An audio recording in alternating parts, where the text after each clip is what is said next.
Hello, magluto tayo ng ginataang kalabasa at sitaw na may kasamang hipon o halong hipon. So, ayan yung ating version ng ginataan. So, favorite ko to guys. Isa sa mga gulay na gustong gusto kong binibili or niluluto kasi masarap talaga siya. So, simple lang yung ingredients ko.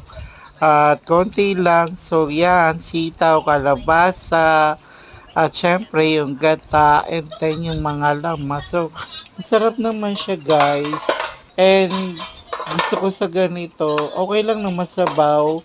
Kahit na kulang yung gata, ang importante kasi masabaw siya and masarap siyang sinasabaw talaga sa kanin. And, mapaparami ka ng kain. So, syempre, kapag minsan ang ginagawa ko talaga, nilalagyan ko siya ng bagoong.